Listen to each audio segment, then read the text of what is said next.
She was gathering flowers in a sunlit meadow when the earth suddenly split open beneath her feet.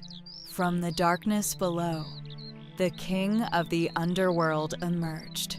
Before the day was over, the girl called Persephone would vanish into a world of shadows, and her mother would search the earth in despair, bringing winter to the world itself.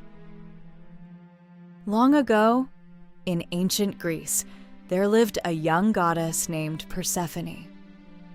She was the beloved daughter of Demeter, the goddess of harvest and growing things. Where Persephone walked, flowers bloomed, fields turned green, and the air itself seemed brighter. She spent her days wandering through meadows, gathering wildflowers beneath the warm sun. To the people of Greece, she represented youth, beauty, and the promise of spring. Few could imagine that such happiness would ever end. One morning, Persephone wandered farther than usual from her companions.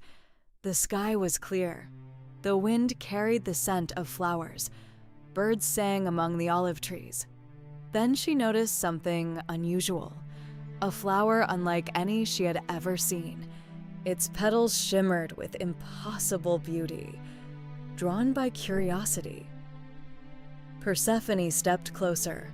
As she reached down to pick it, the ground trembled. The meadow fell silent, and the earth split apart. A great chasm opened beneath the field. Dark mist poured upward from the depths. Then a black chariot emerged. Its wheels burned like obsidian. Its horses were darker than midnight.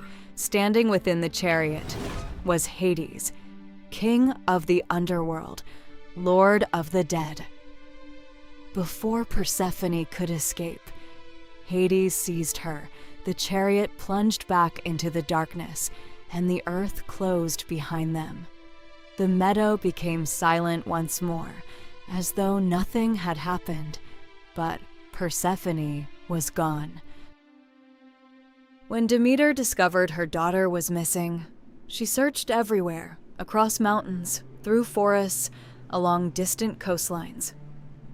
She called Persephone's name day and night. Yet no answer came. Days became weeks. Weeks became months. Her sorrow grew unbearable. And as her grief deepened, the world began to change. Flowers stopped blooming, fields turned brown, trees lost their leaves. The earth itself reflected the pain of a mother searching for her child. Without Demeter's blessing, nothing could grow.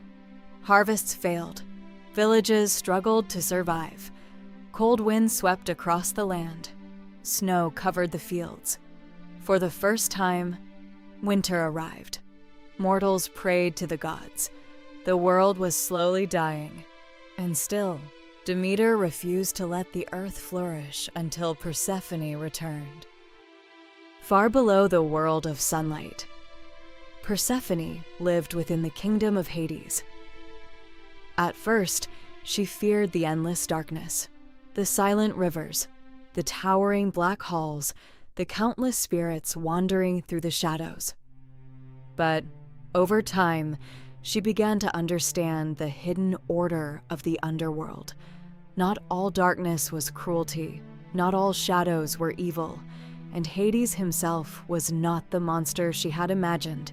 He ruled his kingdom with ancient discipline and unwavering duty.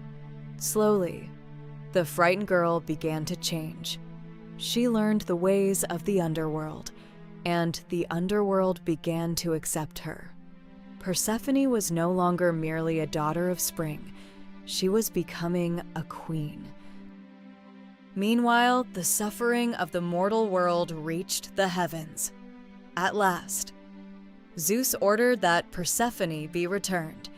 Hades agreed, but before she left, he offered her a pomegranate. Its ruby-red seeds glowed in the darkness. Persephone ate several seeds.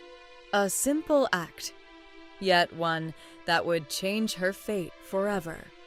For those who consumed the food of the underworld could never completely leave it behind.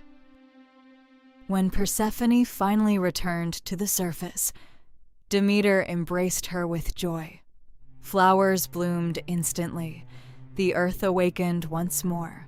But the celebration could not last. The gods revealed the ancient law, because Persephone had eaten the pomegranate seeds. She remained bound to the underworld. A compromise was made. Part of each year, Persephone would live with Demeter beneath the sun, and part of each year, she would return to Hades and rule beside him in the darkness. And so the cycle began. Whenever Persephone returned to her mother, spring arrived, flowers blossomed, birds sang, the world awakened. But when Persephone descended once more into the underworld, Demeter mourned, leaves fell, the air grew colder, and winter returned.